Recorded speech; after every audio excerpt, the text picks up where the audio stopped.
you should be walking with honor because the kingdom you represent has such power. Anasema ya kwamba ni lazima uwe unatembea na heshima kwa sababu ufalme unaowakilisha una mamlaka ya aina hiyo. Is that much wealthy? Ni ya nguvu na utajiri mkuu. So you should be having the honor of an ambassador of that honorable area, honorable nation, honorable country.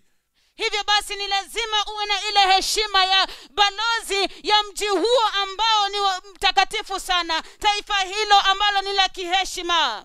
Better than your so-called first world in this world. Bora sana zaidi kuliko zile ambazo zinaitwa za kuendeleza ulimwengu huu.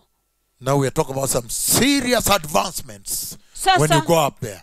Sasa tunazungumzia kuhusu kuendelea maendeleo ambayo ni ya kumaanisha kabisa ambapo wakati tutaenda huko juu. The city of God.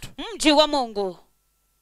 And he says by now you should be walking with a lot of respect. Na anasema kufikia sasa lazima uwe unatembea kwa heshima nyingi kabisa. To tell the world. Kuambia ulimwengu. That this coronavirus you see. Ya kwamba hivi virusi vya corona mnavyoona. It is my God who is doing it. Ni Mungu wangu ambaye anaifanya. Because finally he's coming to show power that he wants to repossess the earth. Kwa sababu hatimaye anakuja kuonyesha nguvu ya kwamba anakuja kuteka tena ulimwengu. Because it was prophesied. Kwa sababu ulitabiriwa.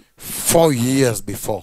Miaka 4 kabla. And there was a message attached to the prophecy telling us to prepare, the Messiah is coming. Na kulikuwepo na ujumbe ambao uliungamanishwa na unabii huo kutuambia kwamba tujiandae, Masihi anakuja. That he has broken the 4th seal. Ya kwamba ameivunja lakiri ya 4. The one that was abused by the evil world. Yeye ambaye alitukanwa na ulimwengu muovu. He was abused kutusiwa. He was abused thoroughly by the evil world. Alitusiwa kabisa na ulimwengu muovu. The Lord Jesus.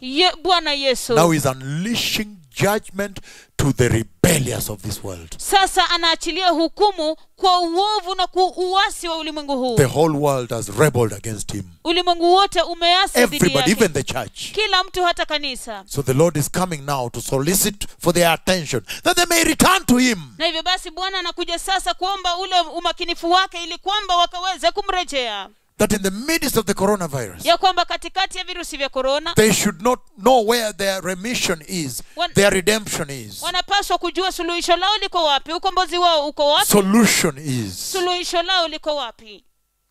Where the remedy is. Mahali ambapo suluhisho lipo. Ai.